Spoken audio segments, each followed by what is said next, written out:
मैं आपको इस आर्टिकल में प्यार की एक सच्ची कहानी के बारे में बताने जा रहा हूँ। इस कहानी को पढ़ने से पहले मैं आपको बता दूं कि प्यार किसी से भी हो सकता है। प्यार करना कोई गलत बात नहीं है, प्यार करना कोई गलत काम नहीं है, लेकिन एक तरफा प्यार होना, वन साइड लव, इंसान के जीवन को थोड़ा मुश्किल बना देती है।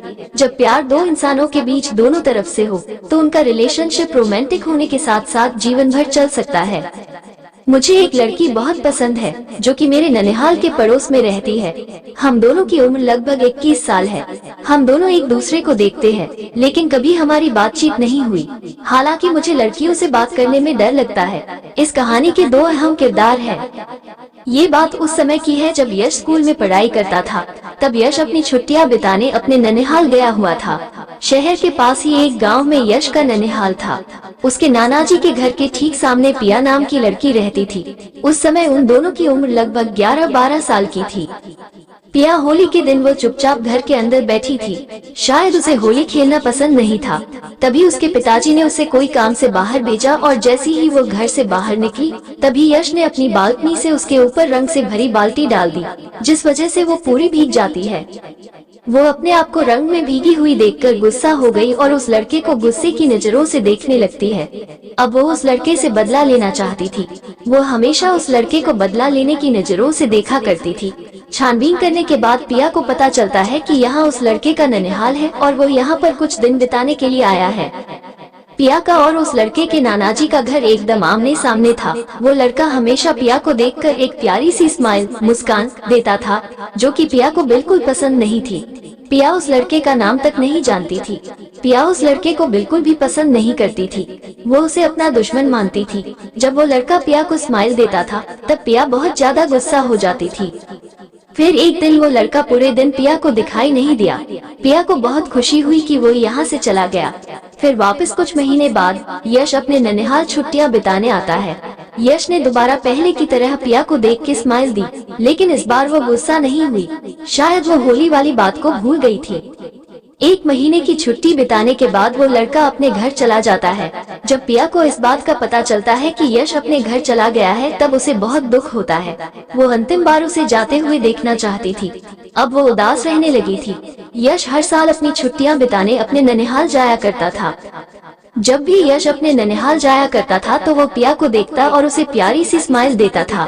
ये देखकर पिया भी मुस्कुरा देती और वहाँ से चली जाती। अब दोनों जब भी एक दूसरे को देखते थे नजरों से नजरें मिला के स्माइल देते थे और बिना कुछ बोले ही चले जाते थे।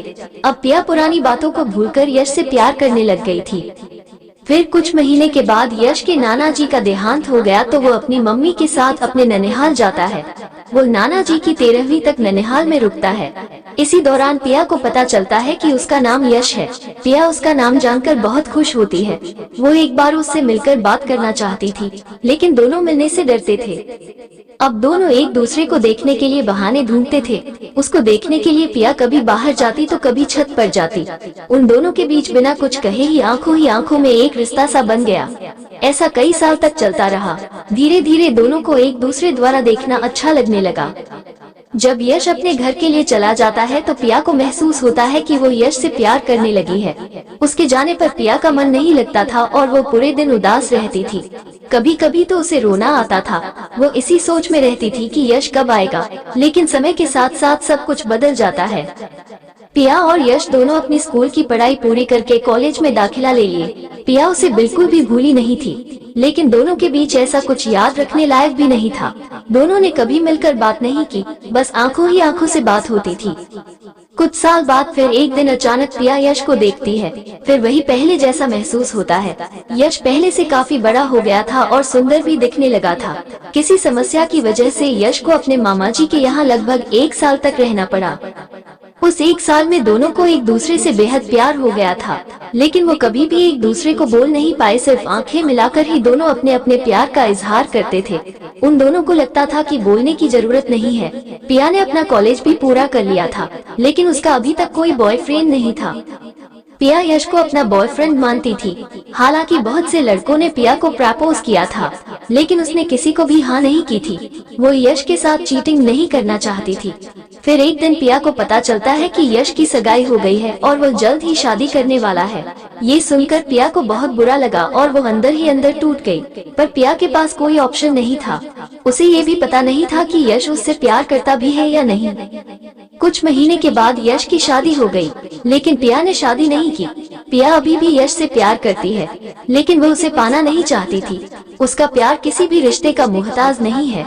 उसने यश की रूह को छू लिया था। यश अपनी शादीशुदा जिंदगी मैरिड लाइफ में खुश था। पिया भी उसे सुखी देखकर खुश थी। इस तरह के एक तरफा प्यार में पड़ने पर पिया ने आजीवन अविवाहित अनमैरिड रहने का निर्णय ले लिया।